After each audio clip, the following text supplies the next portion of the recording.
Puji Tuhan, Shalom, Bapak Ibu Jemaat yang dikasih Tuhan, orang-orang percaya, di mana saja berada. Hari ini tanggal 21 Mei 2020, hari di mana kalender nasional memberikan satu tanda, yaitu hari kenaikan Tuhan Yesus Kristus. Kita mengucap syukur dalam situasi yang seperti ini, Tuhan masih memberikan kesempatan buat kita untuk kita bisa merayakan hari kenaikan Tuhan Yesus Kristus. Puji Tuhan, sebelum kita merenungkan akan firman Tuhan, mari kita akan sama-sama berdoa terlebih dahulu.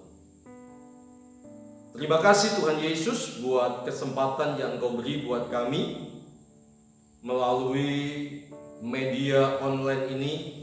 Firman-Mu disampaikan dalam rangka ibadah perayaan kenaikan Tuhan Yesus ke surga. Biarlah Roh Kudus memberikan pencerahan buat kami. Biarlah Roh Kudus bekerja luar biasa, dan firman-Mu memiliki kuasa yang dahsyat, yang sanggup mendidik, mengajar, mengubahkan, dan memberikan satu pemahaman yang benar kepada setiap kami. Pakai dan urapi hamba-Mu untuk menyampaikan isi hati-Mu. Di dalam nama Tuhan Yesus kami mengucap syukur. Haleluya. Amin. Puji Tuhan. Firman Tuhan pagi hari ini, di hari kenaikan Tuhan Yesus, saya akan menyampaikan firman Tuhan tentang makna kenaikan Tuhan Yesus Kristus. Sebagai orang percaya, peristiwa ini tidak bisa kita abaikan, tidak bisa kita lupakan. Karena apa?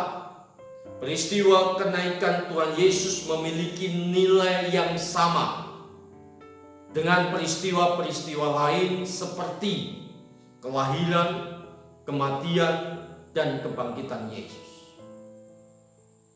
Saya bisa katakan, jika Yesus tidak naik ke surga, sia-sialah Dia bangkit dari antara orang mati. Meskipun dalam Alkitab tidak ada satu catatan ayat tentang sia-sialah kita beriman kepada Tuhan kalau Tuhan Yesus nggak naik ke surga. Seperti peristiwa kebangkitan Tuhan Yesus. 1 Korintus katakan, jika Yesus tidak bangkit dari antara kematian, sia-sialah iman percaya kita. Sekali lagi, meskipun peristiwa kenaikan Tuhan Yesus, Alkitab tidak mencatat kalau Yesus tidak naik, iman percaya kita akan sia-sia.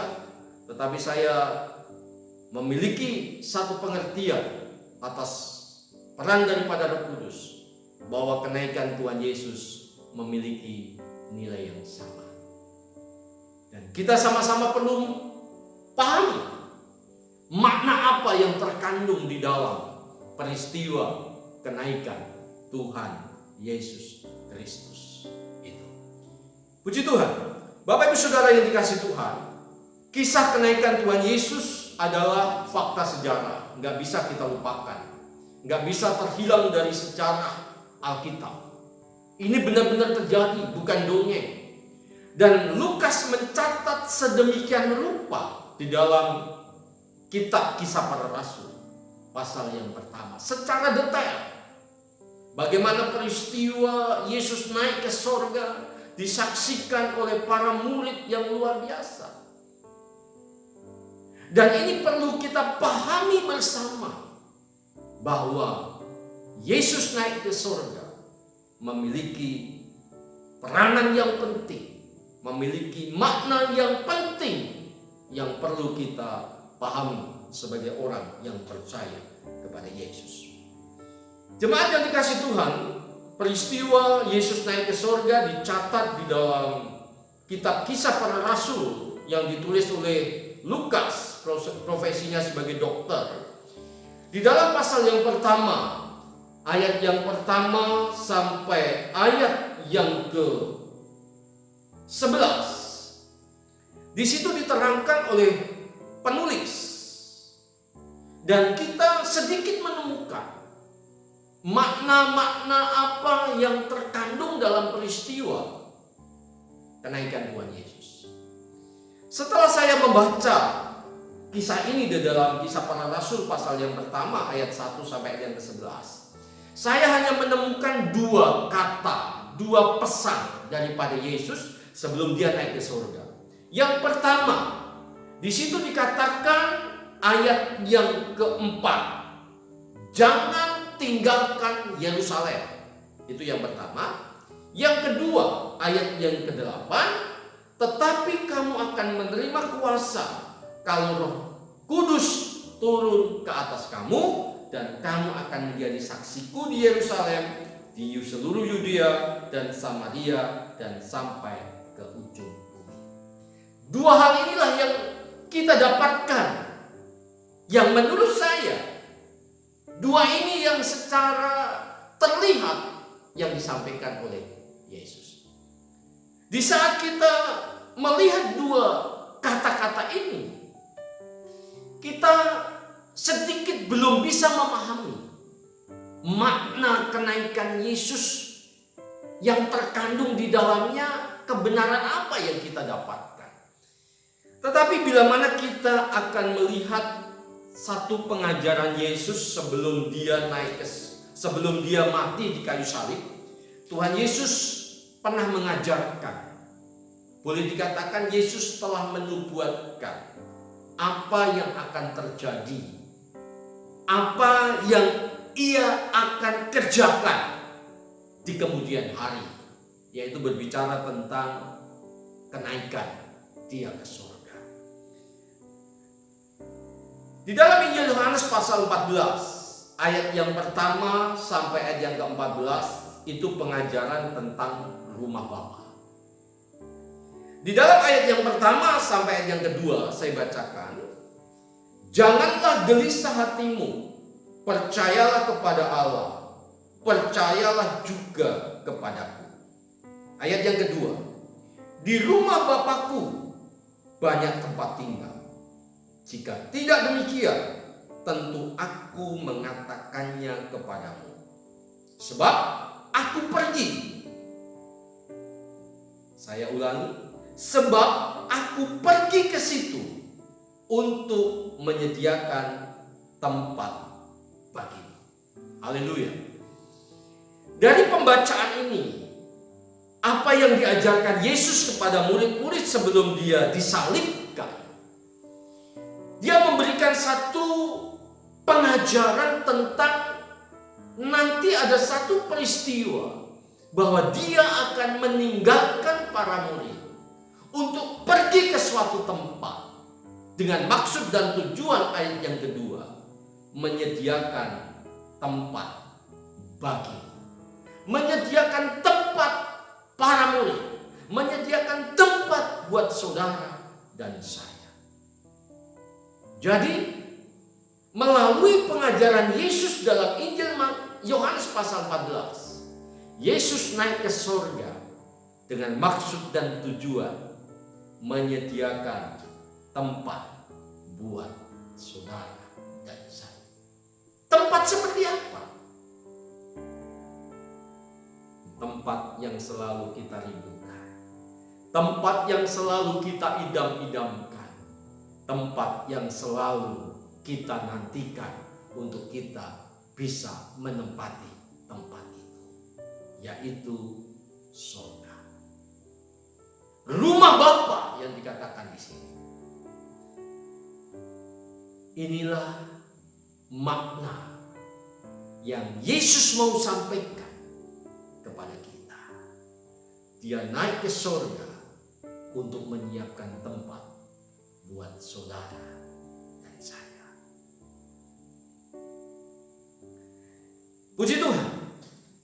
Mari kita akan sama-sama belajar lebih dalam lagi tentang makna yang terkandung di dalam Injil Yohanes pasal 14 ayat 1 sampai 14 tentang kenaikan Tuhan Yesus Kristus.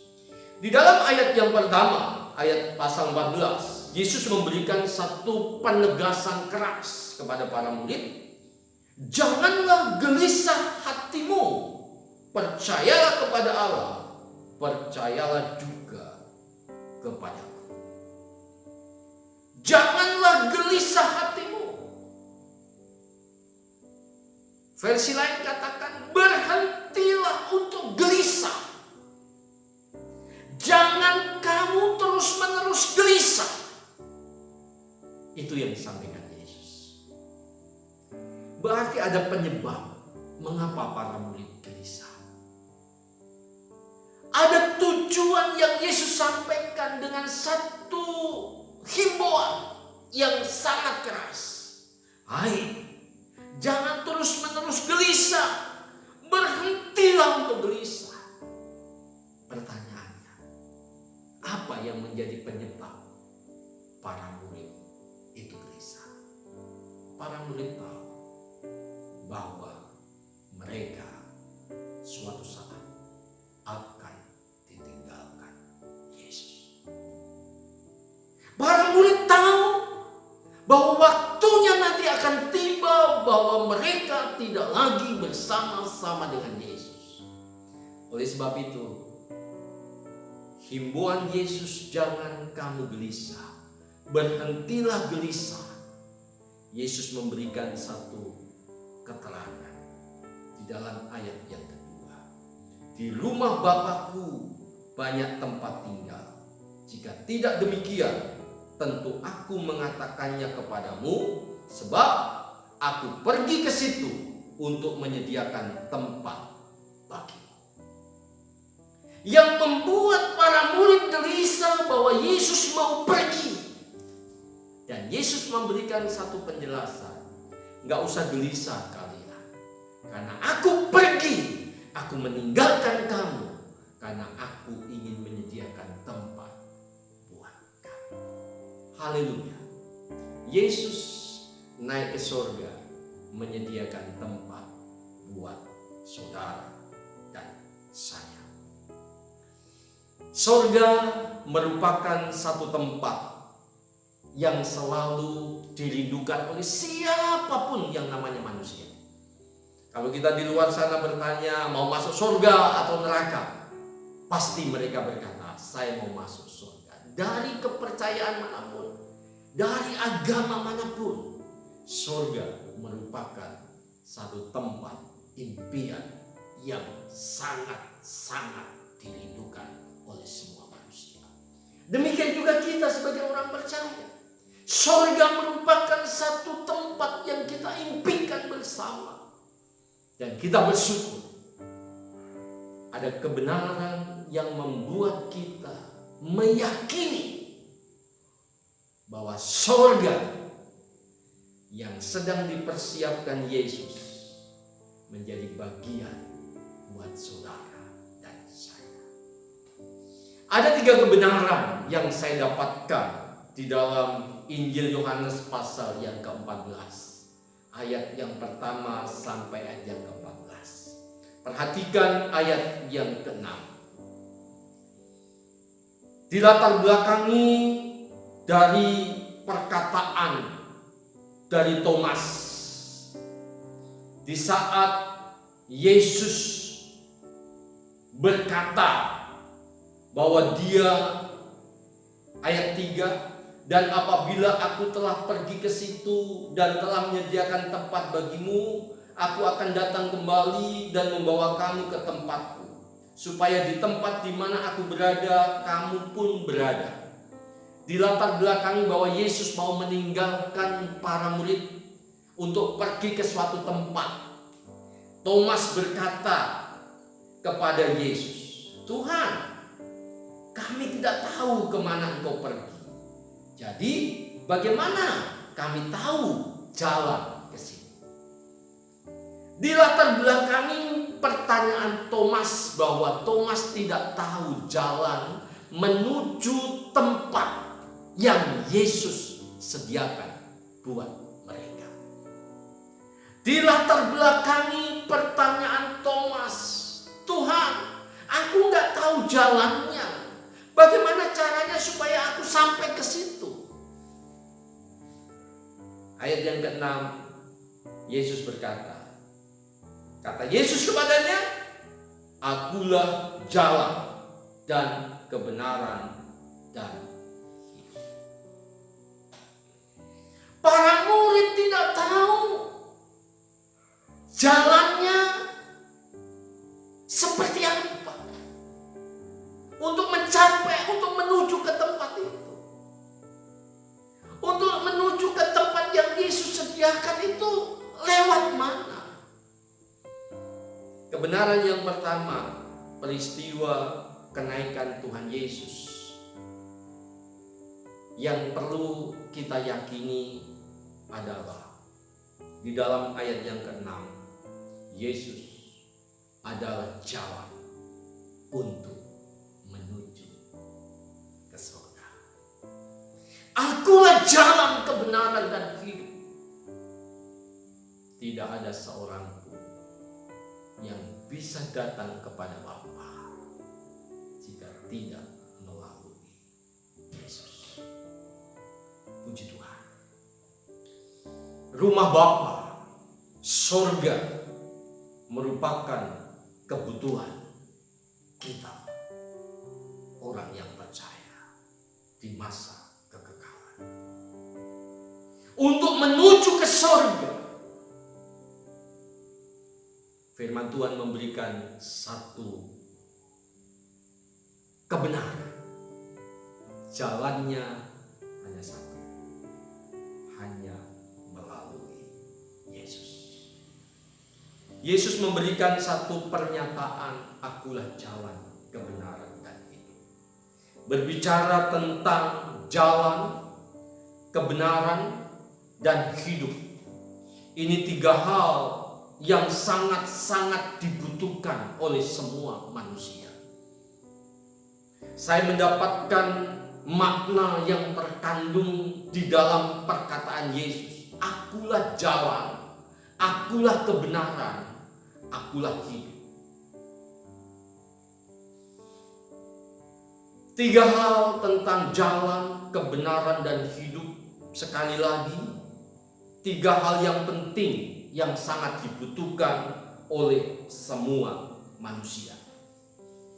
Satu contoh, filsafat Yunani sangat mempercayai akan ketiga hal tersebut.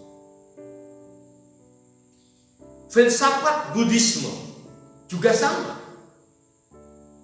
mengajarkan tentang jalan, kebenaran dan hidup. Bagaimana manusia bisa menemukan jalan supaya tidak tersesat?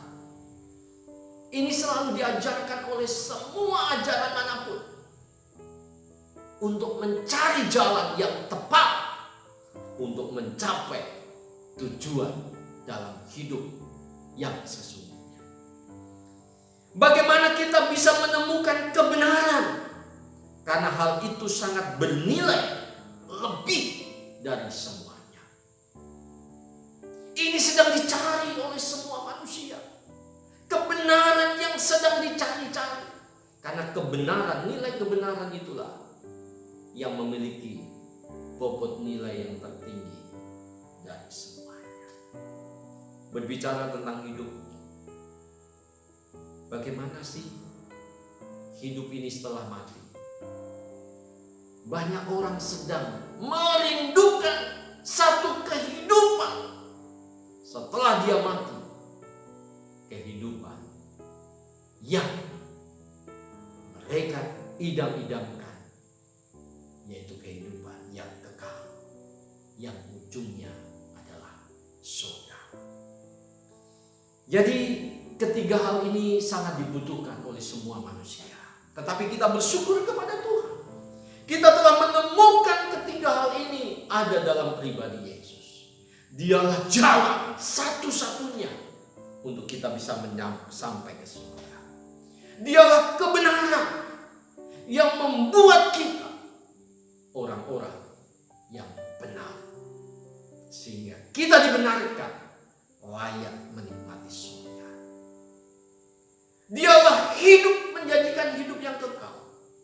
hanya karena percaya kepada Dia saja kehidupan kekal dimiliki oleh orang yang percaya. Bapak Ibu Saudara yang dikasihi Tuhan, Yesus memberikan pengharapan dengan satu pernyataan, akulah jalan, kebenaran, dan hidup.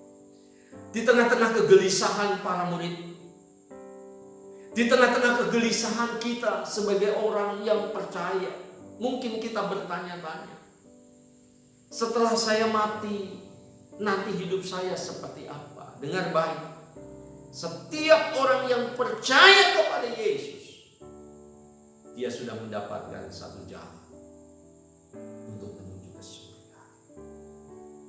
Hanya melalui Dialah surga kita dapat. Jadi gak perlu gelisah. Langkah kita tepat untuk kita mempercayai Yesus sebagai Tuhan kita. Itu yang pertama. Yang kedua, di dalam ayat yang ke-7 sampai ayat yang ke-11. Ayat yang ke-7, sekiranya kamu mengenal aku, pasti kamu juga mengenal Bapakku. Sekarang ini kamu mengenal Dia dan kamu telah melihat Dia. Kata Filipus kepadanya, Tuhan, tunjukkanlah Bapa itu kepada kami. Itu sudah cukup bagi kami. Kata Yesus kepadanya, telah sekian lama aku bersama-sama kamu, Filipus, namun kau tidak mengenal aku. Barang siapa telah melihat aku, ia telah melihat Bapa. Bagaimana engkau berkata, tunjukkanlah Bapa itu kepada kami? Saya langsung ayat yang ke-11. Apa yang aku katakan kepadamu tidak aku katakan dalam diriku sendiri, tetapi Bapa yang diam di dalam aku, Dialah yang melakukan pekerjaannya. Ayat 11. Percayalah kepadaku bahwa aku di dalam Bapa dan Bapa di dalam aku. Atau setidak-tidaknya percayalah karena pekerjaan-pekerjaan itu sendiri. Di dalam ayat yang ke-11 dikatakan, Yesus berkata, Bapa dan aku adalah satu. Bapa yaitu pemilik surga. Di rumah Bapakku, ayat yang kedua. Dari pengertian di rumah Bapakku yang dipakai penulis, yaitu Injil Yohanes, ini mengacu kepada surga, rumah yang dimiliki oleh Bapa.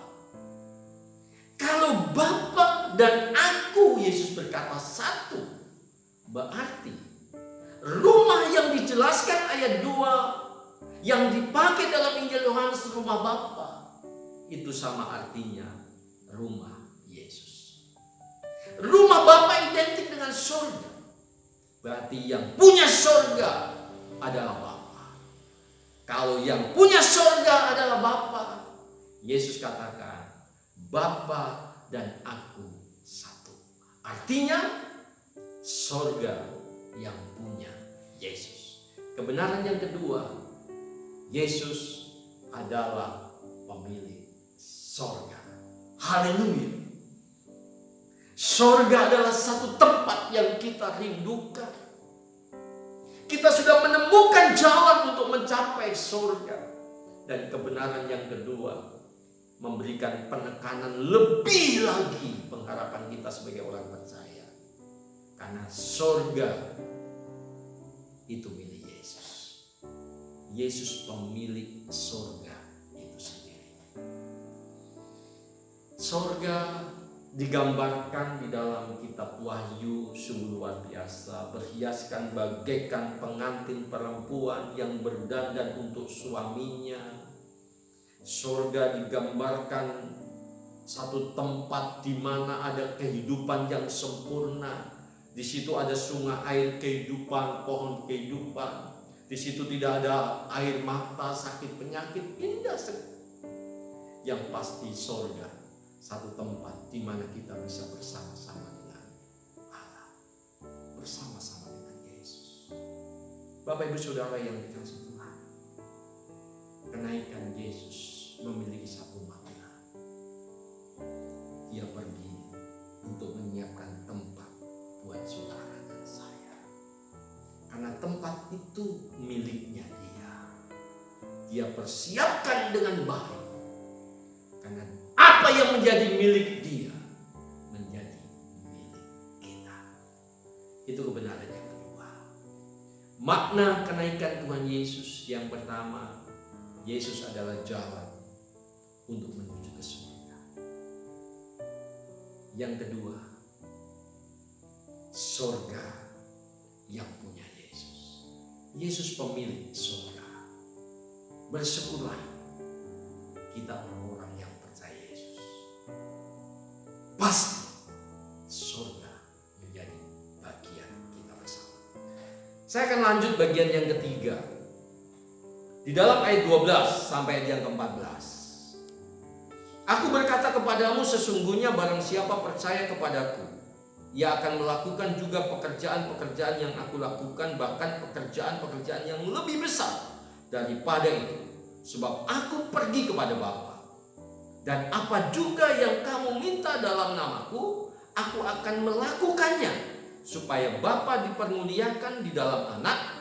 Jika kamu meminta sesuatu kepadaku dalam namaku, aku akan melakukannya. Saudara, bila mana Bapak Ibu Saudara perhatikan di dalam ayat yang ke-12 bagian terakhir. Sebab aku pergi kepada Bapa.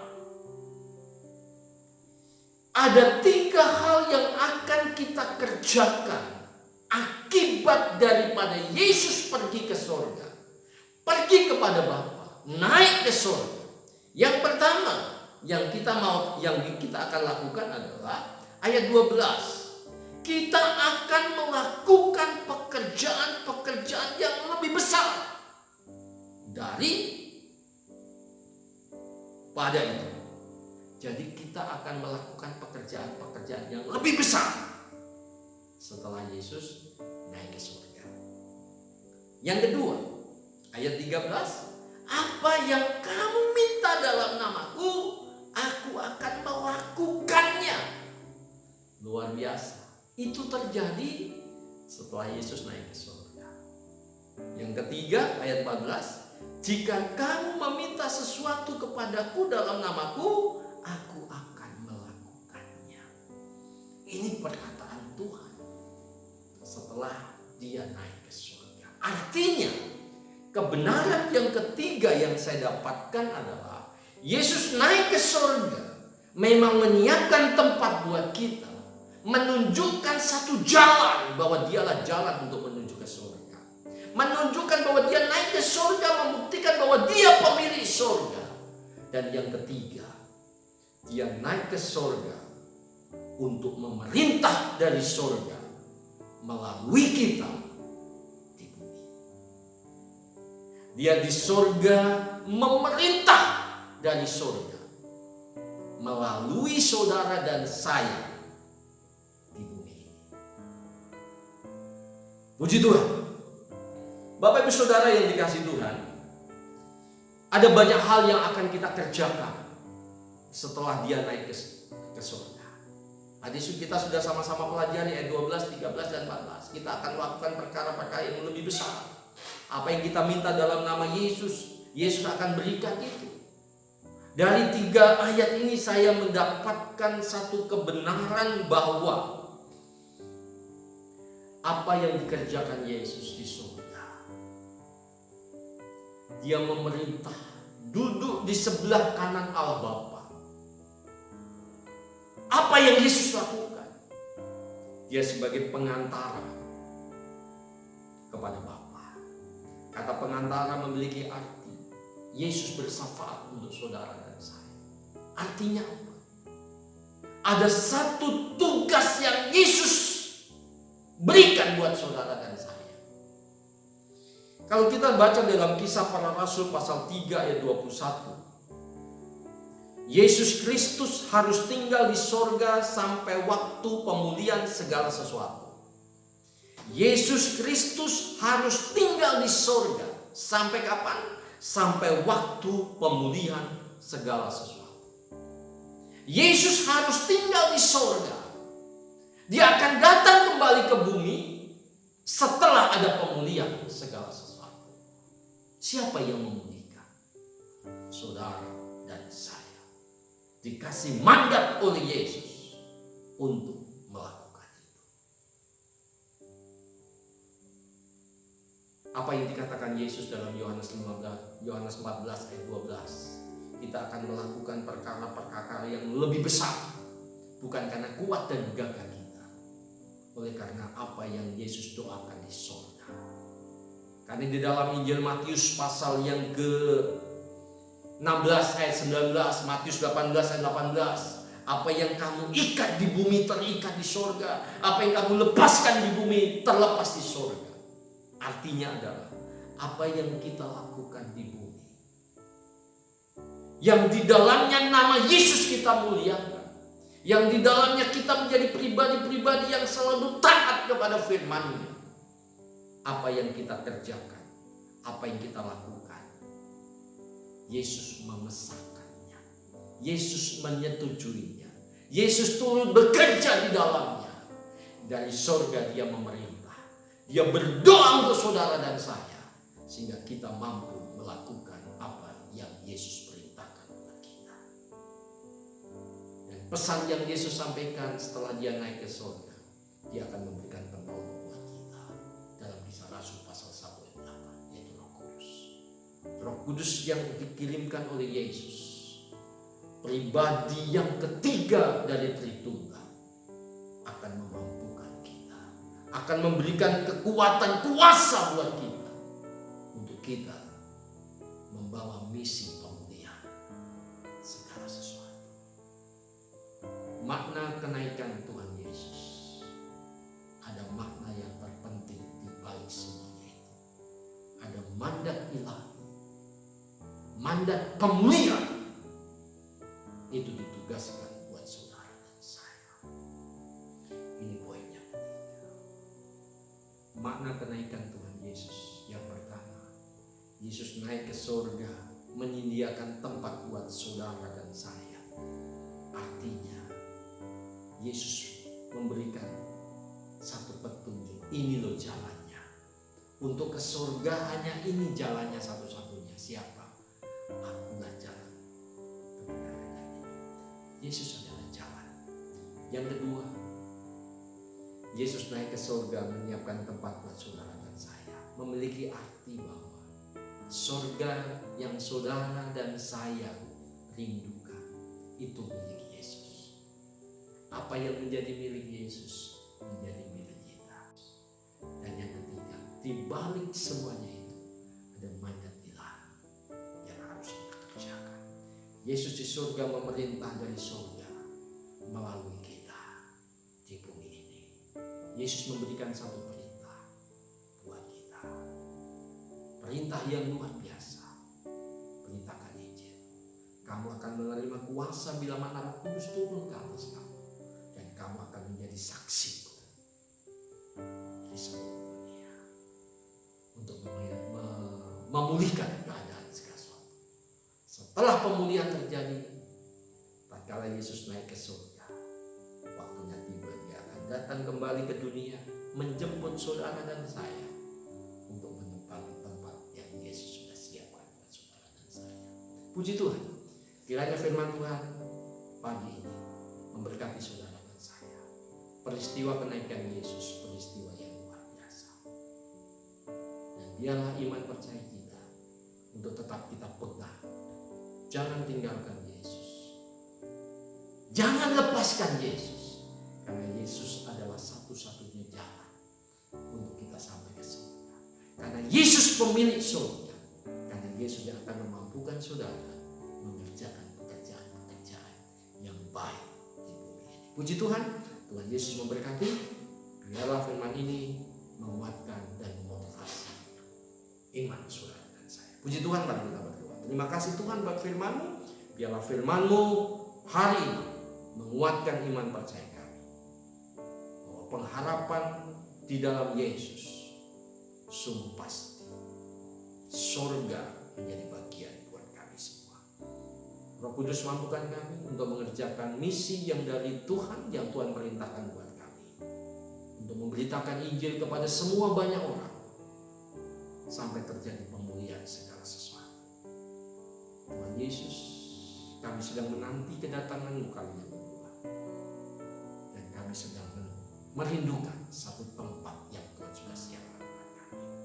Engkau tetap mampukan kami untuk tetap ada di dalam iman percaya. Terima kasih. Dalam nama Tuhan Yesus kami ucap syukur. Haleluya. Amin. Puji Tuhan.